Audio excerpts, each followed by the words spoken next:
الحمد لله الذي صدقنا وعده نحمده ونصلي على رسوله الكريم أما بعد فقد قال الله تبارك وتعالى فأعوذ بالله من الشيطان الرجيم بسم الله الرحمن الرحيم إن تنصروا الله ينصركم ويثبت أقدامكم صدق الله العظيم سبحان ربك رب العزة عما يصفون وسلام على المرسلين والحمد لله رب العالمين۔ بزرگوں اور دوستوں، اس وقت سارے مسلمانوں کے ذہنوں میں ایک سوال ہے، آپ کے ذہنوں میں بھی ہے، میرے ذہنوں میں بھی ہے۔ دنیا میں جتنے بھی مسلمان ہیں سب کے ذہنوں میں ایک سوال ہے، اس وقت مسلمانوں پر اتنا ظلم و ستم کیوں ہو رہا ہے؟ اور چاروں طرف اگر نظر ڈالیں گے تو صرف ہندوستان میں نہیں بلکہ پوری دنیا میں 200 ممالک ہیں۔ دنیا میں کتنے ممالک ہیں؟ 200 سے زائد ممالک ہیں، 200 سے کم نہیں۔ تمام ممالک میں جہاں پر اسلامی حکومت ہے، 56 سے زیادہ ملک ہیں جہاں اسلامی حکومت ہے۔ جہاں پر اسلامی حکومت ہے، جہاں پر اسلامی حکومت نہیں ہے، تمام ممالک کا اگر جائزہ لیں گے، ہماری نظر تو صرف ہندوستان کی نیوز پر ہے اور خبروں پر ہے، لیکن پوری دنیا کے حالات کا اگر جائزہ لیں گے تو اس وقت ہر ملک میں مسلمان پیسے جا رہے ہیں، مسلمان ظلم و ستم کا شکار ہو رہے ہیں، مسلمان گاجر مولی کی طرح کاٹے جا رہے ہیں، مسلمان ذلیل اور رسوا ہو رہے ہیں، مسلمان پکار رہے ہیں اور سوال کر رہے ہیں کہ اللہ کی مدد کیوں نہیں آ رہی۔ وقت کے علماء سے جا کے پوچھ رہے ہیں کہ اتنے حالات ہو رہے ہیں، اللہ کی مدد کیوں نہیں آ رہی۔ وقت کے اولیاء سے پوچھ رہے ہیں، صلحاء سے پوچھ رہے ہیں، اکابرین سے پوچھ رہے ہیں، متی نصر اللہ، اللہ کی مدد کب آئے گی؟ کیوں نہیں آ رہی اللہ کی مدد؟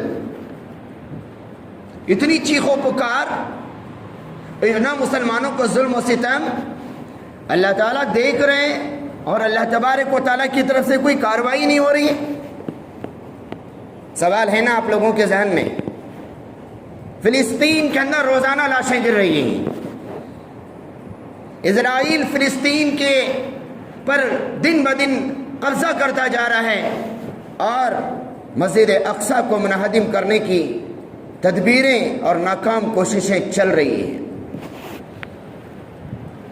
ہر طرف نظر ڈالیں گے تو آپ کو ایک ہی چیز نکلے گی کہ مسلمان ظلم و ستم کی چکی میں پیسا جا رہا ہے، اور مسلمان کے زبان پہ صرف ایک شکایت ہے، ایک سوال ہے، شکایت نہیں سوال ہے، اللہ کی مدد کیوں نہیں آ رہی؟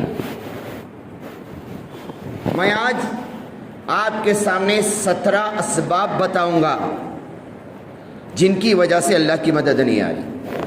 کتنے اسباب بتاؤں گا؟ 17 آج کے بیان کے لیے کافی ہے، 17 ہی نہیں ہے، بہت ہیں، کیونکہ 17 بتانے کے لیے 17 منٹ تو لگیں گے نا، ہے نا؟ مجھے وقت محدود دیا گیا ہے، پابند کیا گیا ہے مجھے وقت کا، جس کی وجہ سے میں زیادہ باتیں آپ کے سامنے نہیں رکھ سکتا، لیکن اللہ کرے وقت میں برکت ہو جائے، 17 باتیں آپ کے سامنے آ جائے، کم سے کم 17۔ یہ 17 وجوہات اور اسباب ہیں جس کی وجہ سے اللہ کی مدد نہیں آ رہی۔ ان وجہ سے یہ اسباب ہیں جن کی وجہ سے اللہ کی مدد مسلمانوں کے ساتھ نہیں آ رہی ہے اور نہیں آئے گی جب تک مسلمان یہ اللہ کی مدد کو روکنے والے جو اسباب ہیں ان اسباب کو دور نہیں کرے گا تب تک اللہ کی مدد نہیں آئے گی۔ میں ایک ایک بات بتاتا جاؤں گا، آپ غور کرتے جائیے یہ ہمارے اندر ہے کہ نہیں ہے۔ سب سے پہلی بات، تمام مسلمان بحیثیت قوم مسلم ہونے کے بد عملی کا شکار ہو گئے ہیں۔ تمام مسلمان، سارے مسلمانوں پر اگر آپ نظر ڈالیں گے تو سارے مسلمانوں کے اعمال خراب ہو گئے۔ صحیح ہے کہ غلط ہے؟ بد عملی کا شکار ہو گئے۔ ہندوستان کے مسلمانوں کو دیکھ لو، پاکستان کے مسلمانوں کو دیکھ لو، تمام مسلمانوں کو دیکھو، مسلمان اسلام سے دور ہو گیا ہے، بد عملی کا شکار ہو گیا ہے۔ اسلام اور ہے قرآن میں اور مسلمان اور ہے۔ جو اسلام قرآن میں ہے وہ مسلمان میں نہیں، اور جو اسلام مسلمان میں دکھ رہا ہے وہ قرآن میں نہیں۔ ہم اپنے اسلام کی رہنمائی کے واسطے اور ہماری ہدایت اور کامیابی کے لیے کس کو آئیڈیل بنائیں؟ قرآن کو اور اللہ کے رسول کی مقدس ذات کو۔ قرآن میں جو ہے مسلمان میں نہیں ہے، مسلمان میں جو ہے قرآن میں نہیں ہے۔ اب لوگ قرآن کو پڑھ رہے ہیں، جو کافر ہیں وہ دیکھ رہے ہیں کہ قرآن میں جو ہے مسلمانوں میں ہمیں نظر نہیں آ رہا، تو چلو کاٹو ان کو، مارو ان کو، کیونکہ مسلمان نہیں ہے جو، کیونکہ ان کا قرآن الگ کہہ رہا ہے اور یہ کام الگ کر رہے ہیں۔ وہ مسلمانوں کو نہیں کاٹ رہے، بلکہ قرآن کے خلاف چلنے والے ان لوگوں کو کاٹ رہے ہیں جو نام کے اپنے آپ کو مسلمان بتا رہے ہیں، لیکن جن کی زندگی قرآن سے میل نہیں کھا رہی۔ مسلمانوں کو قرآن تو اتنا اچھی بات کہہ رہا ہے، لیکن وہ اچھی بات تو مسلمانوں میں دکھ نہیں رہی۔ یہ پہلا سبب ہے جس کی وجہ سے اللہ کی مدد ہم جیسے نام و نہاد مسلمانوں کے ساتھ نہیں ہے، کیونکہ ہم اپنے اسلام، حقیقی اسلام سے دور ہو گئے۔ دوسری بات، ہم جیسے نام و نہاد مسلمانوں کے اندر ذوق عبادت اور شوق شہادت ختم ہو گیا ہے۔ عبادت کا ذوق ہمارے اندر سے نکل گیا ہے۔ کتنے مسلمان ہیں جو عبادت کا ذوق رکھتے ہیں؟ مسلمان جب کہلا رہے ہیں تو اس کو، جس اللہ کو مان رہے ہیں اس اللہ کی عبادت کرنی چاہیے کہ نہیں کرنی چاہیے؟ جتنے غیر مسلم ہیں، جن دیوی دیوتاؤں کو مانتے ہیں، ان دیوی دیوتاؤں کے سامنے وہ پوجا پاٹ کرتے ہیں کہ نہیں کرتے ہیں؟ ابھی تہوار آنے والا ہے گنیش کا، تو ہر گھر میں لا کر وہ گنیش کو بٹھائیں گے کہ نہیں بٹھائیں گے؟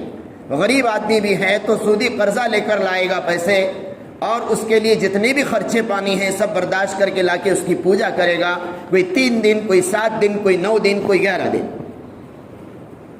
جس کو بھگوان مان رہا ہے اس کی پوجا میں لگا ہوا ہے، اور مسلمان جس کو اللہ مان رہا ہے اس کے اندر سے عبادت کا ذوق نکل گیا اور شہادت کا شوق نکل گیا۔ مسلمان دنیا میں جینے کے لیے نہیں آیا، مرنے کے لیے آیا ہے۔ سب کو یقین ہے نا مرنا ہے۔ مسلمان کبھی موت سے ڈرتا نہیں، لیکن آج کا مسلمان کافروں کی طرح موت سے ڈر رہا ہے، اور موت سے نہیں ڈرنے والا مسلمان وہ اپنے ایمان پر باقی رہے گا، اور جو موت سے ڈرے گا وہ ظلم و ستم کا شکار ہوگا۔ میرے اندر شہادت کا شوق ہے تو میں ظلم و ستم کو برداشت نہیں کروں گا، میں اپنی جان بچانے کی فکر نہیں کروں گا، بلکہ ظالموں کو ختم کرنے کی کوشش کروں گا، ظالموں کے ظلم کو دنیا سے ختم کرنے کی کوشش کروں گا، چاہے اس ظلم کو ختم کرنے میں مجھے اپنی جان قربان کرنا پڑے۔ جیسے صحابہ اپنی جوان بیویوں کو چھوڑ کر جاتے تھے، اپنے بچوں کو چھوڑ کر جاتے تھے، اور یہ کہہ کر جاتے تھے کہ دوبارہ میرا انتظار مت کرنا، میں بچنے کے لیے نہیں جا رہا ہوں، مرنے کے لیے جا رہا ہوں۔ دعا کر کے جاتے تھے، اللہ مجھے ایسی شہادت دے دے، میرے ہاتھوں سے اسلام کو غلبہ دے دے، مجھے شہادت دے دے اللہ، کوئی میرے کان کاٹ رہا ہو، کوئی میری ناک کاٹ رہا ہو اور اس کو دھاگے میں پرو رہا ہو، ایسی دعائیں کر کے جا رہے ہیں صحابہ۔ شوق شہادت، ذوق عبادت، مسلمانوں کے اندر سے عبادت کا ذوق ختم ہو گیا، عبادت کا ٹیسٹ، مزہ آ رہا ہے ہمارے کو، عبادت کا ذوق ختم ہو گیا، شہادت کا شوق ختم ختم ہو گیا، یہ سبب ہے کہ اللہ کی مدد نہیں آ رہی۔ جب تم اللہ کو اللہ مانتے ہو تو اللہ کی عبادت کا ذوق تمہارے اندر ہونا چاہیے کہ نہیں ہونا چاہیے؟ مسجدیں ویران پڑی ہیں، ایک مسجد پر بلڈیزر چل رہی ہے تو مسلمانوں کو غصہ آ رہا ہے، اپنی گلی اور محلے کی مسجد کو آباد نہیں کرنے والے مسلمانوں پر اللہ کو غصہ نہیں آ رہا؟ ارے بولو نا، اللہ کا گھر محلے کے اندر ہے، اس کو آباد کرنے والے مسلمان گھروں میں پڑے ہیں، وہ ان سے زیادہ بدتر ہیں جو مسجدوں پہ بلڈیزر چلا رہے ہیں۔ وہ بلڈیزر چلانے والے ایمان والے نہیں ہیں، لیکن مسجدوں کو ویران کرنے والے تو مسلمان ہیں۔ دوسرا سبب سمجھ میں آیا اللہ کی مدد کیوں نہیں آ رہی؟ تیسرا سبب، دنیا سے محبت، اپنے دنیا سے محبت، اپنے مذہب اور اپنے اہل و عیال کی محبت کی وجہ سے مذہب سے محبت دل سے نکل گئی۔ دنیا کی محبت، بیوی بچوں کی محبت دل میں احساس سما گئی ہے کہ ان کی محبت نے مذہب کی محبت کو دل سے نکال دی۔ ہو رہا ہے کہ نہیں ہو رہا ہے؟ آدمی بیوی بچوں کے خاطر، اپنے بچوں کی پراپرٹی کے خاطر، بیوی بچوں کی راحت اور سکون کے خاطر دنیا کی محبت میں ایسا گرفتار ہو گیا ہے کہ اس کے دل سے مذہب کی محبت نکل گئی۔ سب سے زیادہ محبت کس سے ہونی چاہیے؟ ارے بولو نا، اپنے دین سے، اس کے بعد اپنے دین سے محبت جو کرے گا وہ اللہ سے محبت کرے گا، اللہ کے رسول سے محبت کرے گا، اور اللہ اور اس کے رسول کی محبت کے بعد اپنی بیوی بچوں کی محبت اور اپنی بیوی بچوں کی راحت کی فکر ہونی چاہیے۔ دین مٹ رہا ہے، اسلام مٹ رہا ہے، میری بیوی اور بچے آباد ہو رہے ہیں۔ بیوی بچوں کی راحت رسانی کے خاطر، بیوی بچوں کی محبت کے خاطر انسان دن بدن مذہب سے دور ہوتا جا رہا ہے۔ یہ مذہب سے دوری اللہ کی مدد نہ آنے کا سبب بنی۔ جتنی باتیں بنی، 3 باتیں آپ کے سامنے آئی۔ چوتھی بات، ما بعد الموت، مرنے کے بعد کے تمام واقعات سے آدمی غافل ہو گیا ہے۔ مرنے کے بعد حشر ہے، میزان ہے، حساب اور کتاب ہے، جنت اور دوزخ ہے، فلسرات ہے، نام اعمال کا سیدھے ہاتھ میں ملنا ہے، آخرت کا محشر کا میدان کی کڑاکے کی دھوپ ہے، اللہ کے سامنے زندگی کی پیشی ہے، پورے زندگی کا حساب و کتاب ہے۔ ما بعد الموت، مرنے کے بعد کے تمام مرحلوں سے انسان غافل ہو گیا ہے اور مرنے کے بعد تمام واقعات کو بھول گیا ہے۔ مرنے کے پہلے تو ایسی دنیا میں لذتوں میں لگ گیا ہے کہ مرنے کے بعد کے آنے والے حالات کی فکر ہی نہیں۔ آگ کی تھوڑی سی حرارت لگتی ہے تو اس کی تکلیف محسوس کرتا ہے، اور دوزخ کی آگ کا کبھی تصور کرے گا تو سوچ کے دیکھ لے کہ دوزخ کی آگ سے میں کیسے بچ پاؤں گا۔ گرمی کے موسم میں شدت کی گرمی چلتی ہے تو آدمی بے چین ہو کر کبھی سلیب پہ جا رہا ہے، کبھی کمرے میں جا رہا ہے، کبھی ہال میں جا رہا ہے، کبھی درخت کے نیچے جا رہا ہے، کبھی باہر آ کے بیٹھ رہا ہے، کبھی فین لگا رہا ہے، اور کتنی تکلیف محسوس کر رہا ہے۔ لیکن آخرت کی محشر کے میدان کی گرمی جو سورج سوا نیزے پر ہوگا اس کا ذہن میں تصور نہیں ہے۔ مرنے کے بعد کی زندگی میں آنے والے تمام واقعات اور حالات سے غافل ہو گئے۔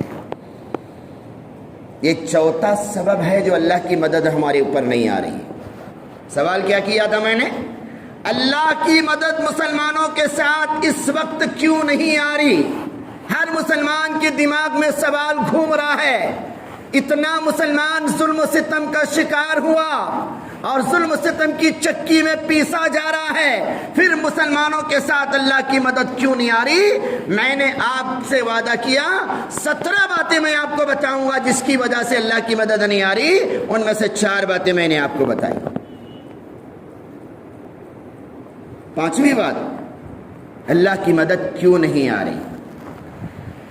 اللہ تبارک و تعالیٰ پر توکل اور اعتماد کی جگہ پر دنیا کے وسائل اور دنیا کے آلات اور دنیا کی مشینریوں پر اعتماد اور توکل آ گیا ہے، اللہ پر اعتماد ختم ہو گیا ہے۔ انسان ڈر رہا ہے، کیا ہوگا کیا معلوم، یہ مشینریاں بن رہی ہیں، یہ راکٹ بن رہے ہیں، یہ بندوقیں بن رہی ہیں، یہ فوج تیار ہو رہی ہے، اور ایسے حالات ہو رہے ہیں، یہ ہو رہے ہیں۔ ان چیزوں کا خوف اور ڈر انسان کے دل میں اتنا آیا ہے کہ جتنا اللہ سے ڈرنا تھا وہ اللہ پر اعتماد اور توکل کرنا تھا۔ جو لکڑی کو بھی تلوار بنا سکتا ہے، جو کسی پتھر کو بھی بم بنا سکتا ہے، وہ اللہ تعالیٰ سے توکل اور اعتماد ہٹ کر دنیا کی ظاہری بنی ہوئی مشینریوں پر اور دنیا کے ظاہری ہتھیار پر ہمارا بھروسہ آ گیا۔ انسان بندوق سے ڈرنے والا بن گیا، تلوار سے ڈرنے والا بن گیا، بم سے ڈرنے والا بن گیا، دھماکے سے ڈرنے والا بن گیا۔ لیکن جتنا خوف ان چیزوں کا ہمارے دل میں آیا ہے، اتنا خوف اللہ کا ہمارے دل میں نہیں ہے، اور یہ یقین نہیں ہے اگر میں حقیقی معنوں میں اللہ سے ڈرنے والا بن جاؤں گا تو صحابہ کرام کے سامنے صحابہ کرام کے سامنے تلواریں چلا کرتی تھی، اور صحابہ لکڑی لے کر تلوار والے کا مقابلہ کرنے کو جاتے تھے۔ کیوں؟ کیونکہ صحابہ کا جتنا یقین اللہ پر تھا، صحابہ اسباب پر اتنا یقین نہیں کرتے تھے، خالق اسباب پر یقین کرتے۔ بات سمجھ آ رہی؟ آج دنیا کے جو بھی حالات سن رہے ہیں اس کی وجہ سے انسان کا ڈر بڑھتا جا رہا ہے، لیکن کبھی تنہائی میں بیٹھ کے سوچ رہا ہے میرے اندر اللہ کا خوف اور ڈر کتنا بڑھ رہا ہے۔ اسباب کا خوف آ گیا، خالق کے اسباب کا خوف نکل گیا۔ مخلوق سے جتنا ڈرو گے اللہ سے اتنا بھاگو گے، اللہ سے جتنا ڈرو گے مخلوق سے اتنا بھاگو گے۔ جو مخلوق سے ڈرتا ہے اللہ مخلوق کو اس کے پیچھے کر دیتا ہے، جو اللہ سے ڈرتا ہے مخلوق کو اللہ تعالیٰ اس کا غلام بنا دیتے ہیں۔ یہ دنیا حدیث قدسی ہے، اخدمی من خدمنی واستخدمی من خدمکی، اے دنیا تو ان لوگوں کے پیچھے پڑ، تو ان لوگوں کے پیچھے پڑ، ان کی چین اور سکون کو غارت کر جو تیرے پیچھے پڑے ہوئے ہیں، اور جو میرے پیچھے پڑے ہوئے ہیں تو ان کے قدموں میں جا کے گر جا۔ اللہ فرما رہے ہیں جو میرے پیچھے پڑے ہوئے ہیں تو ان کے قدموں میں جا کے گر جا، اور جو تیرے پیچھے پڑے ہیں تو ان کو بھگاتے رہنا، ان سے خدمت لیتی رہنا۔ یہ 5 باتیں ہو گئی۔ چھٹی بات، جو اللہ کی مدد انسانوں کے ساتھ نہیں آ رہی اور وہ نہ آنے کے جو سبب ہیں، اسباب ہیں، ان میں سے چھٹی بات یہ ہے بندوں کا اللہ سے رشتے ابدیت ٹوٹ گیا ہے۔ ماں کے ساتھ بیٹے کا رشتہ بیٹے کا ہے، بیوی کے ساتھ رشتہ شوہر کا ہے، بہن کے ساتھ رشتہ بھائی کا ہے، پوتروں کے ساتھ رشتہ دادا کا ہے، نواسوں کے ساتھ رشتہ نانا کا ہے، اور اللہ سے ہمارا رشتہ ابدیت کا ہے۔ کائے کا ہے؟ ابدیت، یعنی اللہ کا میں بندہ ہوں، تو بندے کا ابدیت والا رشتہ کٹ گیا ہے، جس کی وجہ سے بندہ اللہ سے دعا نہیں مانگ رہا۔ ایک بچے کا رشتہ ماں سے جڑا ہوا ہے، تبھی جا کر اپنی ضرورت کے موقع پر کس سے مانگے گا؟ ارے بولو نا، ماں سے۔ ایک بیٹے کا رشتہ باپ سے جڑا ہوا ہے، جب اس کو ضرورت پڑے گی تو پیسوں کی تو کس کے پاس جائے گا؟ کس کے پاس جائے گا؟ باپ کے پاس۔ لیکن بچہ پہلے ماں کے پاس جاتا ہے، کیونکہ ماں کے راستے سے جانا بہت آسان ہے، ماں کا دل بہت نرم ہوتا ہے۔ پوترے پیسے کس سے مانگتے ہیں؟ دادا سے نا۔ نواسے کس کے سامنے لاڑ جتاتے ہیں؟ نانا کے سامنے نا۔ نانا سے نواسے کا رشتہ جڑا ہوا ہے تو نانا سے پوترا نواسا مانگ رہا ہے۔ اور بیوی کس سے مانگتی ہے؟ شوہر سے نا۔ کیوں؟ کیونکہ زوجیت کا رشتہ جڑا ہوا ہے، اور ہر رشتے میں مانگنا ہے، مانگے بغیر کوئی چیز ملے گی؟ بیوی شوہر سے کچھ نہ مانگے اور شوہر لالا کے دیتے رہے؟ ارے ضرورت بولے گی تو تب شوہر دے گا۔ بیٹا اپنے ماں باپ کے سامنے ضرورت پیش کرے گا تو ماں باپ پوری کریں گے۔ مانگنے کو دعا کہتے ہیں۔ مانگنے کو کیا کہتے ہیں؟ ماں کے سامنے مانگنا، یہ ماں کے سامنے التجا ہے۔ اور بندے کا رشتہ اللہ سے ٹوٹا ہوا ہے، اس لیے دعاؤں میں مزہ نہیں آ رہا ہے۔ نماز پڑھ کے نکل جاتے ہیں، کبھی دعا کرتے بیٹھے کوئی امام صاحب کی دعا پہ اکتفا کر رہے ہیں۔ امام صاحب کی دعا حالانکہ حدیث سے ثابت نہیں ہے، فرض نماز کے بعد امام صاحب سلام پھیر کے چلے گئے تو امام صاحب گنہگار نہیں ہوں گے. کیوں؟ حدیث میں نماز کے بعد امام کی دعا ثابت نہیں ہے. یہ لوگوں کو دعا کی تعلیم دینے کے واسطے امام دعا کرتا ہے. فرض نماز کے بعد دعا قبول ہوتی ہے حدیث میں ہے. اس کا مطلب امام دعا نہیں مانگنا. فرض نماز کے بعد ہم اپنی حاجت اللہ کے سامنے پیش کرنا، انفرادی دعا مانگنا، یہ حدیث میں ہے. اجتماعی دعا نماز کے بعد حدیثوں سے ثابت نہیں ہے.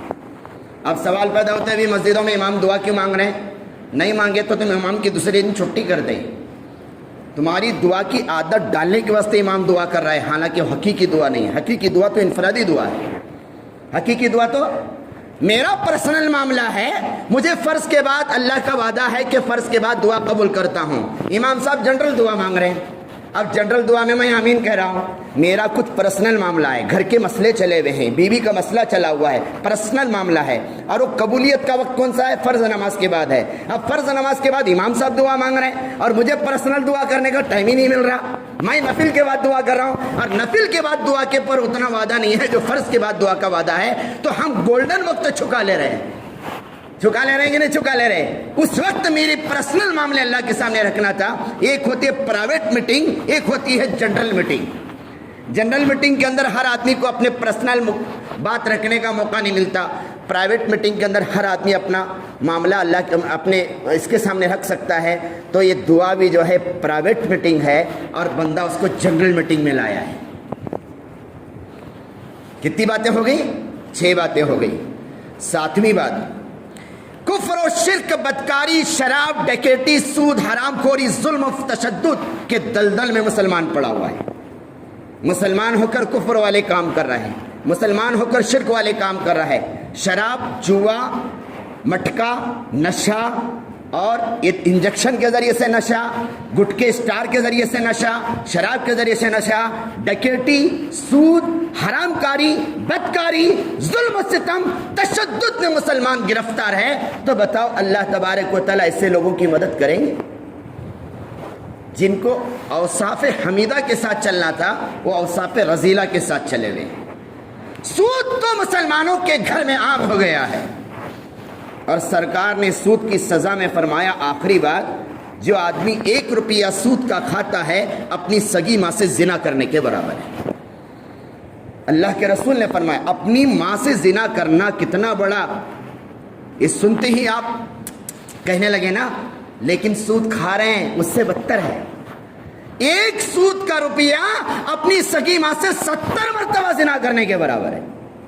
حدیث ہے، میں اگر کہوں تو آپ مجھے کرسی سے اٹھا کے بھیجیں گے. اللہ کے رسول کی حدیث ہے. ان وجوہات کی وجہ سے مسلمانوں کے ساتھ اللہ کی مدد نہیں. 8ویں بات، نیک اور صلحاء لوگ کچھ دنیا میں موجود ہیں. علماء ہیں، صلحاء ہیں، اولیاء ہیں، نیک ہیں. ہم اتنے گئے گزرے ہیں ان کو ستانے کا بھی کام بند نہیں کر رہے. یہ سبب ہے اللہ کی مدد نہیں آنے کا. میرے نیک لوگوں کو تم تڑپا رہے ہو، میں تم کو تڑپاؤں گا. میرے علماء کے پیچھے تم ہاتھ دھو کے پڑے ہو، میں تمہارے پیچھے کافروں کو ہاتھ دھو کے پڑاؤں گا. تم نیک اولیاء کرام کو، علماء کو، صلحاء کو، اکابرین کو، اللہ والوں کو، جو اللہ جن کی وجہ سے دنیا کا نظام چلا رہا ہے، ان کے پیچھے تم ہاتھ دھو کے پڑے ہو تو ظالم تمہارے پیچھے ہاتھ دھو کے پڑیں. ہاں، یہ 8واں سبب ہے اللہ کی مدد نہیں آنے کا. کیوں نہیں آ رہی مدد؟ تم سوال تو بڑے آسانی سے کر رہے ہو، میں اس لیے 17 اسباب تم کو سنا رہا ہوں. 8 اسباب ہو گئے. 9واں سبب، نام و نہاد مسلمان آج کفار اور فساق کے مال اور دولت میں ایسے ان کے چیلے بنے ہوئے ہیں کہ اسلام کی غلط ترجمانی کر رہے ہیں. اب ڈیبٹ کے اوپر بٹھاتے ہیں کچھ داڑھی والوں کو ٹوپی پہنا کر، وہ کوئی عالم نہیں ہوتا. مسلمان اور ایک پنڈت اور ڈیبٹ میں میڈیا کے اندر ایک ڈیبٹ ہوتا ہے اور اس کے اندر اسلام کے بارے میں سے غلط سوالات، اسلام کے بارے میں سوالات ہوتے ہیں. وہ لٹو ہے سالا، ٹوپی پہن کے داڑھی رکھ کے گیا ہے اور وہ گورنمنٹ کا چیلا ہے، حکومت کا ایجنٹ ہے، پیسوں پر بک چکا ہے. کسی برقعے والی عورت کو ڈیبٹ میں بٹھاتے ہیں اور اس کا چہرہ نہیں دکھاتے اور وہ کبھی بھی ڈیبٹ میں آنے والا کسی مدرسے کا فارغ نہیں ہوتا. آپ تحقیق کر کے دیکھو اور حق پرست کبھی آ گئے ان کو بلایا نہیں جاتا، کیونکہ معلوم ہے حق پرست کو بلائیں گے تو ہماری دال نہیں گلے گی۔ یہ خریدے ہوئے لٹوں کو بلا کر ڈیبٹ کرایا جاتا ہے، وہ اسلام کی غلط ترجمانی پیش کر، اور ٹی وی میں آ کر کہتے ہیں اسلام میں قرآن کی جہاد نہیں ہونی چاہیے، یہ نہیں ہونا چاہیے، یہ غلط ہے، یہ چیز ہے۔ اب میڈیا میں لاتے ہیں اس کو کہ مسلمان خود کہہ رہے ہیں، مسلمان کے پوتر لوگ اور ان کے دھارمک گرو آ کے کہہ رہے ہیں کہ یہ غلط ہے چیز، آپ وہ دھارمک گرو بنا دیا اس کو، حالانکہ وہ دھارمک گرو نہیں ہے۔ اس کی وجہ سے اللہ کی مدد نہیں آ رہی، ان لٹیرے لوگوں کی وجہ سے۔ 10ویں بات، میڈیا اور اخبارات کی زہر کی وجہ سے، میڈیا اور اخبارات کے ذریعے سے اسلام کے اوپر جو پروگنڈا چلا ہے اور جو زہر پھیلایا جا رہا ہے، اس کو سن سن کر بعض مسلمان اپنے خود مذہب سے نفرت کر رہے ہیں اور ارتداد کی طرف جا رہے ہیں کہ نہیں جا رہے ہیں۔ ہماری لڑکیاں، کئی مسلمان بولتے ہیں بابا یہ کیا بابا، ہمارے اسلام کے اندر کاش میں مسلمان گھر میں پیدا نہ ہوا تو کتنا اچھا ہوتا۔ ہم نے یہ جملے مسلمانوں کے زبان سے سنے، یہ مسلمان کاش میں مسلمان ہی پیدا نہ ہوتا۔ اور مسلمان لڑکیاں یہ میڈیا اخبارات کی زہر کی وجہ سے یہ کفر کو ایسا قبول کر رہی ہیں، وہ اسلام سے بیزار ہو رہی ہیں۔ ابھی ایک ٹیچر نے ایک مسلمان بچے کو دوسرے بچوں کے ہاتھ سے مارنے کے لیے کہا، اور وہ بچہ شرمندگی محسوس کر رہا تھا نا جب مار کھا رہا تھا، اور پھر فوراً جمعیت علماء اور دیگر تنظیموں نے اس کے بارے میں مقدمہ دائر کیا، اور جمعیت علماء اس اسکول سے بچے کو نکال کر ایک بہترین اعلیٰ درجے کے اسکول کے اندر اس کا ایڈمیشن کرایا، اور وہ ڈاکٹر بنے یا انجینئر بنے اس کا پورا خرچہ جمعیت اپنے ذمہ لے لی، اور اس ٹیچر کو اس کی سزا دلانے کے لیے مقدمہ دائر کیا۔ یہ اپنی جگہ پر آج ایسے ماحول میں میڈیا اور اخبارات کے ماحول کی وجہ سے مسلمانوں کے اندر جو نفرت پیدا کروائی جا رہی ہے، اس نفرت کی وجہ سے مسلمان اسلام سے بھاگ رہے ہیں۔ 10 باتیں ہو گئی۔ 11ویں بات، حلال اور حرام کی تمیز ہمارے اندر سے نکل گئی ہے۔ کتنی؟ حلال حرام کی تمیز ہمارے اندر سے نکل گئی ہے۔ رشوت، جوا، غلط کاری، بدکاری، حرام خوری، یہ تمام چیزیں ہمارے اندر آ گئی ہیں۔ حلال اور حرام کی تمیز ہمارے اندر سے نکل گئی ہے۔ 12ویں بات، سود خوری اتنی عام ہو گئی ہے، سرکار نے فرمایا جو سود کھاتا ہے اللہ کا اس سے اعلان جنگ ہے، اور جب جو سود کھا کے اللہ کے ساتھ جنگ کر رہا ہے تو اللہ اس کی مدد کریں گے۔ حضور نے فرمایا جو سود کھائے گا وہ اللہ تعالیٰ کا اس کے ساتھ اعلان جنگ ہے، اور جو آدمی خود سود کھا رہا ہے وہ اللہ کے ساتھ جنگ کر رہا ہے، اللہ اس کی مدد کرے گا۔ یہ 12واں سبب ہے۔ 13واں سبب، ظلم و زیادتی، مار دھاڑ اور کی وجہ سے، ظلم و زیادتی اور مار دھاڑ، غلط کردار، غلط اخلاق، غلط کیریکٹر، غلط صفات، یہ ایسے چھا گئے ہیں۔ اللہ تعالیٰ فرماتے ہیں کہ میں کفر کے ساتھ تو حکومت چلا سکتا ہوں لیکن ظلم کے ساتھ حکومت چلنے نہیں دوں گا۔ جہاں جہاں کفر کے ساتھ حکومت چل رہی ہے لیکن ظلم نہیں ہے، اللہ تبارک و تعالیٰ وہاں پر مسلمانوں کو، صحابہ کرام کو، مقدس جماعتوں کو اس طرف رخ کرنے کی ہدایت اللہ کی طرف سے نہیں ملی۔ جہاں ظلم و ستم ہے اللہ تبارک و تعالیٰ صحابہ کو وہاں پہ بھیج کے ظلم و ستم کو ختم کیا۔ یہ ظلم و ستم عام ہو گیا ہے۔ 14ویں بات، ہمارا کھانا حرام، ہمارا لباس حرام، ہمارا پہننا حرام، ہمارا اٹھنا حرام۔ ایک حدیث ہے ابو ہریرہ کی، فرمایا ایک آدمی اللہ کے پاس یا رب کہتا رہے گا لیکن اس کا کھانا حرام ہوگا، اس کا پینا حرام ہوگا، اس کی دعا اللہ قبول نہیں کریں گے۔ پیٹ میں حرام کی غذا اور بدن پہ حرام کے کپڑے، اللہ دعا قبول نہیں کریں۔ 15ویں بات، اہل اللہ کو اللہ تعالیٰ روک لیتے ہیں مسلمانوں کے لیے دعا کرنے سے۔ جب اہل اللہ ایسے حالات میں دعا کرنا شروع کرتے ہیں، اللہ کی طرف سے وارننگ آتی ہے، اپنے لیے مانگ، دوسرے مسلمانوں کے واسطے مت مانگ۔ اپنے لیے مانگ تو قبول کروں گا، دوسروں کے لیے مانگے گا تو قبول نہیں کروں گا۔ کیوں؟ اس لیے کہ وہ بدتر ہو چکے ہیں، بگڑ چکے ہیں، اب تیری دعا بھی اس پر اثر نہیں کرے گی۔ جیسے قیامت قریب آتی جائے گی، علماء اور صلحاء اور اولیاء کی دعا بھی مسلمانوں کے حق میں قبول نہیں ہوگی۔ اللہ ان کی دعاؤں کو کہیں گے تمہارے لیے تو قبول کروں گا، دوسروں کے لیے قبول نہیں کروں گا۔ 16ویں بات، آسمان سے اچھے اور برے برے فیصلے ہوتے ہیں وہ انسان کی اکثریت کی وجہ سے ہوتے ہیں۔ انسان کی اکثریت اگر گناہ کرنے والی ہے تو آسمان سے برے فیصلے ہوتے ہیں، انسان کی اکثریت میجورٹی اگر اچھے کام کرنے والی ہے تو آسمان سے اچھے فیصلے ہوتے ہیں، یہ بھی ایک سبب ہے۔ اور آخری بات جو ہے، اللہ تبارک و تعالیٰ کے وعدہ جو مدد کا ہے وہ اللہ کے دین کی مدد کرنے پر پینڈنگ ہے۔ اللہ کہہ رہے ہیں میری مدد اس وقت آئے گی جب تم میرے دین کی مدد کرو گے۔ میرے دین کی مدد کرو گے مانا میرے دین کو پورے دنیا میں پھیلاؤ، میرے دین کی تم مددگار بن جاؤ، میری مدد کے تم مستحق ہوگے۔ اگر تم میرے دین کی مدد نہیں کرو گے تو میں بھی تمہاری مدد نہیں کروں گا۔ آخر کے اسباب تو میں نے بہت جلدی بتائے وقت کی وجہ سے، شروع کے میں نے تفصیلات آپ کے سامنے کی، اتنی باتیں آپ کے لیے کافی ہیں۔ یہ 17 چیزیں ہیں جو اللہ کی مدد کو روکی ہوئی ہیں۔ اللہ ہم سب کو ان تمام باتوں کو ذہن میں رکھ کر ان اسباب سے اپنے آپ کو بچانے کی توفیق عطا فرمائے۔ وآخر دعوانا ان الحمدللہ رب العالمین۔ سنتیں پڑھ لیجیے۔